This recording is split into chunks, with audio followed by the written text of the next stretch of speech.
సరస్వతి హేమా నేను ఇక్కడున్నానేమిటి? కొద్దిగా ఒంట్లో బాగుండకపోతే ఇక్కడికి తీసుకొచ్చారు. రేపు ఇంటికి వెళ్ళిపోదు గాని.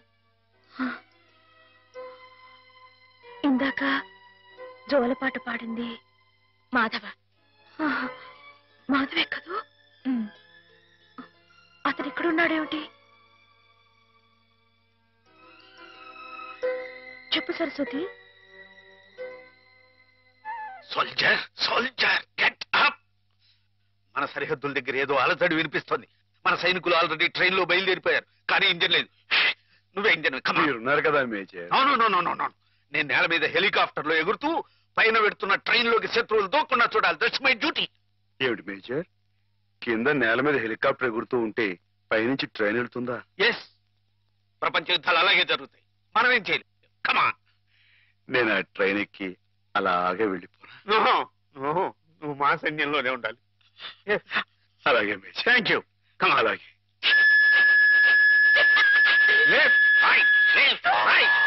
నీకోసం ప్రాణాలకు తెగించి అంత కష్టపడ్డాడమ్మా మాధవ.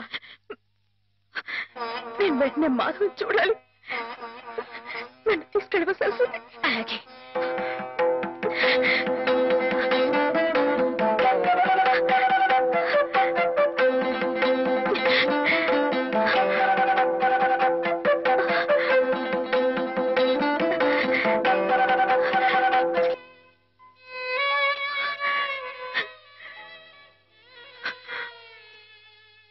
రైలు ఆగిపోతే ఎట్ట?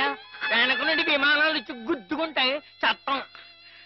గార్డు జెండా ఊపాడు, అందుకే ఆగిపోయింది. అయితే వీడు పిచ్చి గార్డు. మంచి గార్డు కావాలి.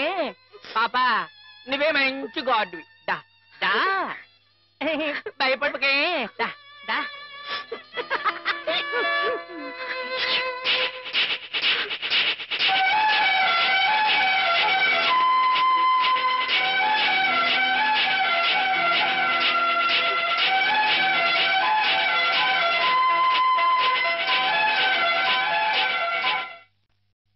నాన్న, మా పెళ్లికి ముహూర్తం పెట్టించమని సిద్ధాంత్ గారికి చెప్పావా? అవునరా, బావ పోయి అప్పుడే ఏడాది కావస్తుంది.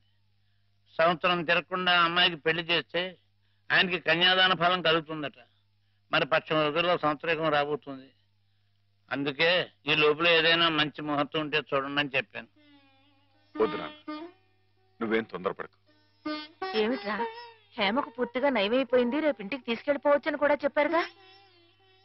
ఏమైనా హేమన్ నాకు ఇచ్చి చేయడం న్యాయం కాదు. న్యాయం కాదా? అదేమిట్రా?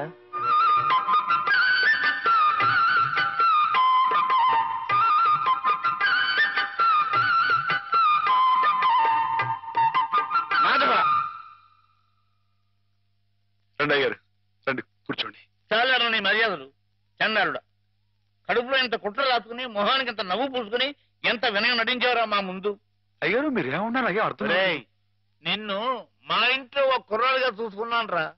అందుకే హేమ నువ్వు కలిసి తిరిగినా, హేమ నీ ఇంటికి వచ్చినా నీ మీద నాకు వేసమెత్త అనుమానం కూడా కలగలేదురా.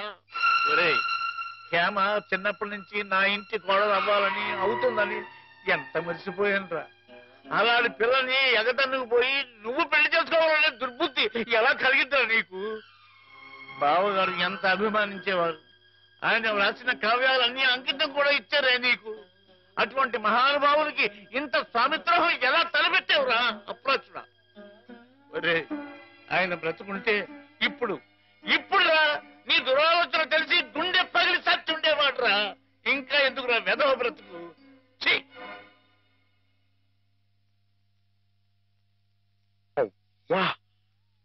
అంత పనిచేసాయండి ఎదవా? తప్పు కదండి. ఎరా, తెన్నింటి వాసాలు లెక్క పెడతావా? అసలు ఈ పుట్టగతులు ఉంటాయరా? ఇట్టండి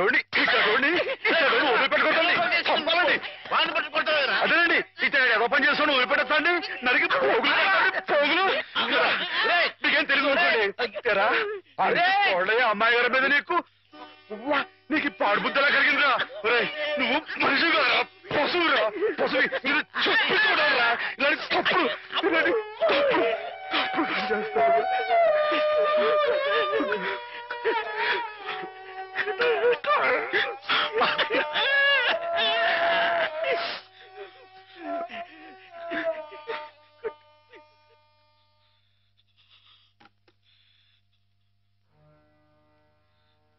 ఏం బతుకురా నీది, ఏ ముహూర్తంలో పుట్టావురా? ఇంకా ఎందుకురా కావాలని బురద పులుముకుంటావు? నేను నానా మాటలు అంటుంటే నేను అట్లాంటి వాడు కాదు బాబు అని చెప్పాడు, ఇంకా ఎందుకురా పిచ్చోళ్ళ నటిస్తావు? ఏం బాగుంకుందామని నిన్ను చేరదీసి ఎంత అన్నం పెట్టిన వాళ్ళకి అన్యాయం చేసే మనసురా నీది. మనసు మనసు చెప్పుకోరా.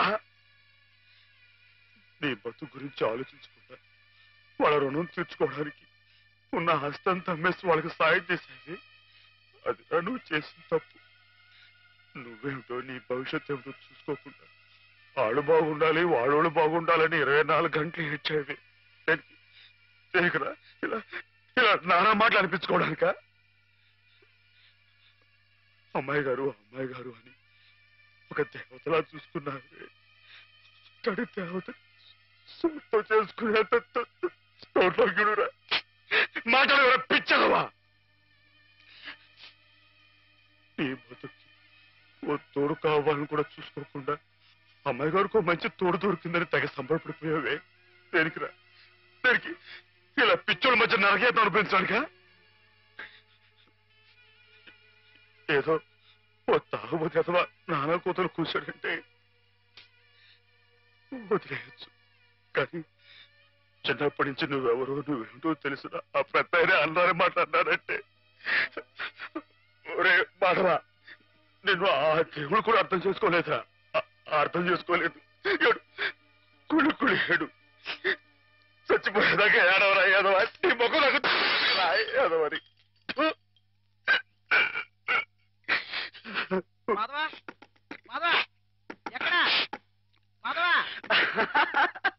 బయటికి రా.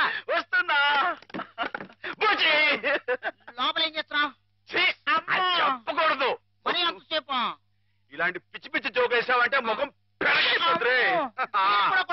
కొట్టండి. పిచ్చి నీకా నాకా? ఓహో పిచ్చి నీకే. మాధవ చచ్చిపోతా.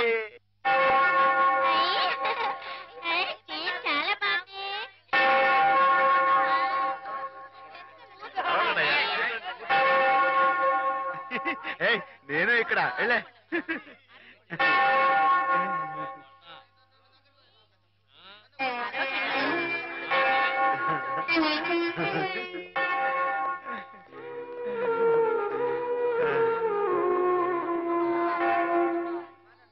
ప్రభులు వచ్చారా? ప్రభులు ఏమిటమ్మా? ఒక జీవితానికి సంబంధించిన ముఖ్యమైన సమస్య గురించి ప్రభు సలహా కావాలి ఫాదర్. ఏమిటో చెప్పమ్మా. ఒక ఊర్లో ఒక అబ్బాయి ఒక అమ్మాయి ఉన్నారు. ఆ అమ్మాయి ఆ అబ్బాయిని ప్రాణం కంటే మిన్నగా ప్రేమించింది. కానీ వాళ్ళిద్దరు కులాలు వేరు, అంతస్తులు వేరు. ఆ కారణంగా నేను నిన్ను ప్రేమిస్తున్నానన్న మాట పెదవుల దాకా వచ్చినా నోరు విప్పి అతనికి ఎన్నడూ చెప్పుకోలేకపోయింది. ఆ అబ్బాయికి ఆ అమ్మాయి అంటే అంతులేని అభిమానం. ఆ అమ్మాయి సుఖ సంతోషాల కోసం తన యావదాస్తిని ధారపోశాడు అతను. మానసికంగా శారీరకంగా చిత్రహింసల్ని భరించి గతి తప్పిన ఆ పిల్లని మళ్ళీ మామూలు మనిషిని చేశాడు. పెళ్లి చేసుకోవాల్సిన సమయం వచ్చినప్పుడు ఆ అమ్మాయి తనకి కొత్త జీవితాన్ని ప్రసాదించిన ఆ అబ్బాయిని చేసుకోవాలా? కట్టుబాట్లకి లొంగిపోయి మనసు చంపుకొని పెద్దలు కుదిర్చిన పెళ్లి చేసుకోవాలా? ప్రభువుని అడిగి చెప్పండి ఫాదర్. ఎవరా అమ్మాయి? నేనే ఫాదర్. మరి ఆ అబ్బాయి? నాకు అనవసరం. ఆ అబ్బాయి ఎవరైనా సరే నాకు అనవసరం. అటువంటి అడగకూడని ప్రశ్నలకు ప్రభు మేము సమాధానం చెప్పంగాక చెప్పం. అంతే. చెప్పం. ప్రభుని పిచ్చి పిచ్చి ప్రశ్నలు వేస్తారా? ప్రభు కోపం వచ్చి పైకి వెళ్ళిపోతాడు.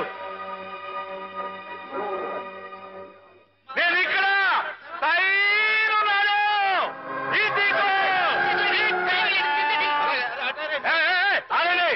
ఎవరైనా పైకి వచ్చారంటే తూకేస్తా. పండి దూరంగా పండి. హెలికాప్టర్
దేవుడి రూపం నిండి ఉన్నప్పుడు ఈ ఒట్టె కట్టెని నీకు అప్పచెప్పటం భావ్యం కాదనిపిస్తోంది బావా.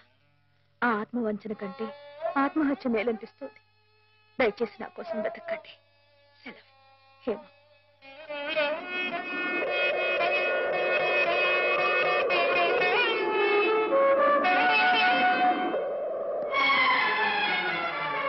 మాధవ, మాధవ, రానుంది. చాలా ఘోరం జరిగిపోయిందయ్యా. ఏం జరిగింది? శ్రీపతికి హేమకి సలక్షణంగా పెళ్లి జరుగుతుందని పెద్దలు ఈ రాత్రికే ముహూర్తం నిశ్చయించారు. కానీ ఈ లోపు ఇది చూడు. ఏమిటిది? హేమ ఉత్తరం రాసిపెట్టి ఎక్కడికో వెళ్ళిపోయింది.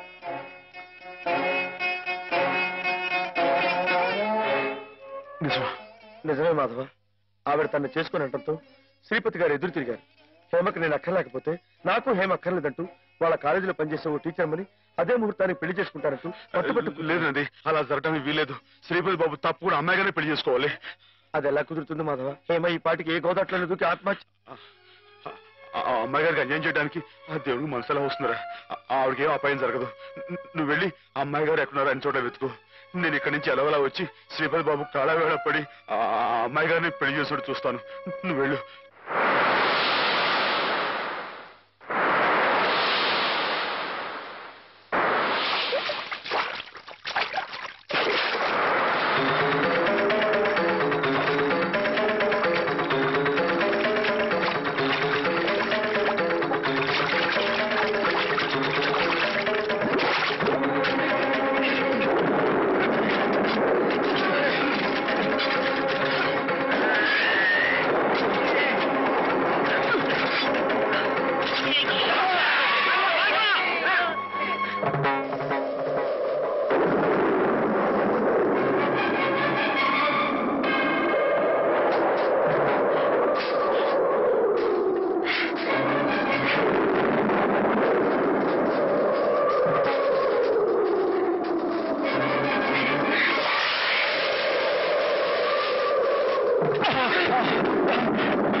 నాలుగు దొరికావు బే.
రామాబు, నీకోసం ఎదురు చూస్తున్నాం.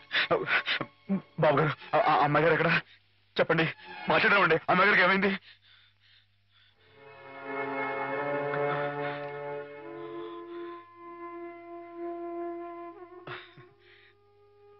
బాబు, నేను విన్నది నిజమేనా?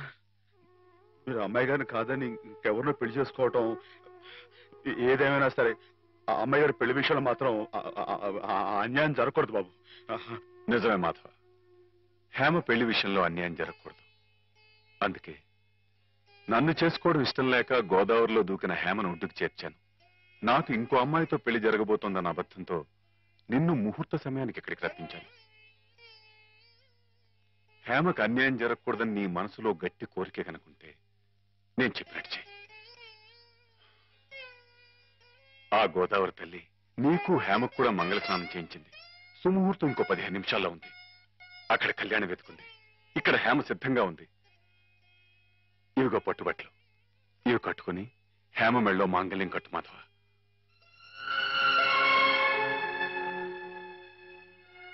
చూడు మాధవ, దగ్గర బంధువులు మేమేమి చేయలేక చేతులు ముడుచు కూర్చుంటే ఏ సంబంధం లేని నువ్వు ఆపద్బాంధవుళ్ళ మా కుటుంబాన్ని ఆదుకున్నావు.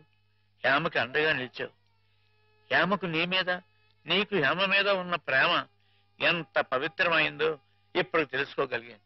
తొందరపడి నీ ముందు నోరు జారినందుకు పెద్ద మనసుతో నన్ను క్షమించి హేమ చెయ్యేందుకు బాబు.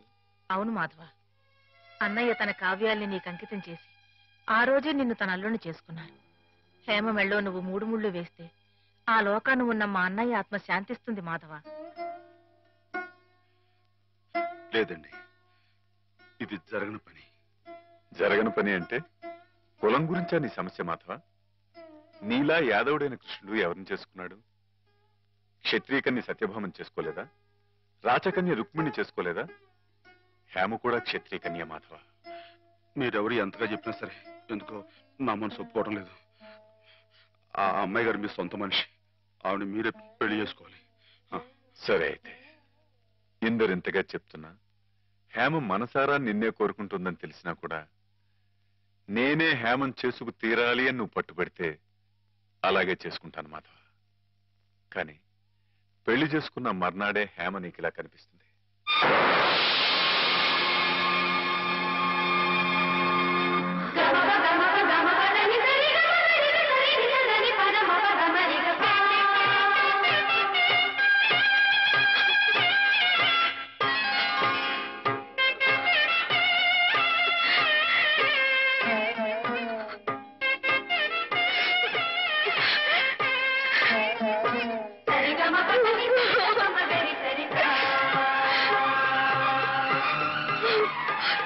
మీ కలయిక ఈశ్వరేచ్ఛ, కాదంటే ఎవరితరం మాధవ?